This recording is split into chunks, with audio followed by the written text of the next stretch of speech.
যেসব নদীর ওপর ভারতের অধিকার আছে সেসব নদী থেকে পাকিস্তান পানি পাবে না বলে হুঁশিয়ারি দিয়েছেন ভারতের প্রধানমন্ত্রী নরেন্দ্র মোদী।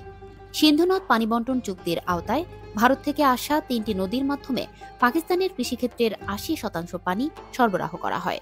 তবে পাকিস্তানের অর্থমন্ত্রী বলেছেন, চুক্তি স্থগিত হলেও তাৎক্ষণিক এর কোনো প্রভাব পড়বে না। এ অবস্থায় বন্ধু পাকিস্তানকে বাঁচাতে তৎপরতা শুরু করেছে চীন। চীনের সহায়তায় খাইবার পাখতুনখোয়া প্রদেশে নদীর ওপর বাঁধ তৈরির কাজ শুরু করেছে পাকিস্তান। ৭০০ ফুট উঁচু এই বাঁধ বিশ্বের ৫ম বৃহত্তম হতে যাচ্ছে। ভারত সিন্ধু নদের পানি বন্টন চুক্তি স্থগিত করার পর তড়িঘড়ি করে এই বাঁধ নির্মাণ করছে পাকিস্তান।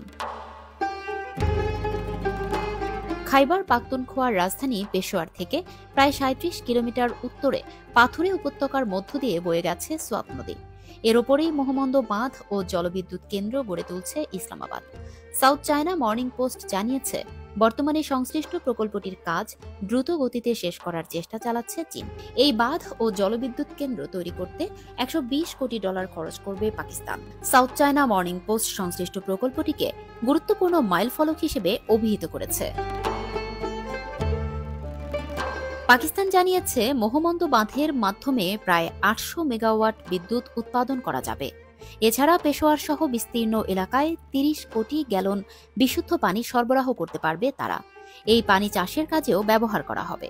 পাকিস্তানের কৃষি পুরোপুরি নদীর পানির ওপর নির্ভরশীল।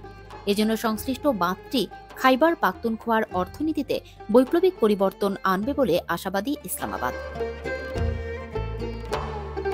১৯৬০ সালের ১৯ সেপ্টেম্বর ভারতের প্রথম প্রধানমন্ত্রী জওহরলাল নেহরু ও তৎকালীন পাক প্রেসিডেন্ট জেনারেল আইয়ুব খানের মধ্যে সিন্ধু নদের পানি বন্টন চুক্তি স্বাক্ষরিত হয়।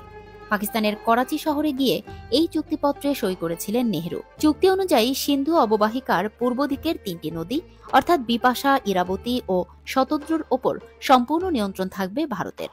অন্যদিকে পশ্চিম দিকের সিন্ধু, চন্দ্রভাগা ও বিতস্তার পানি ব্যবহার করতে পারবে পাকিস্তান। পানির নিরিখে সিন্ধু এবং তার শাখা ও উপনদী মিলিয়ে ৩০% ভারত ও ৭০% পানি পাকিস্তান পাবে।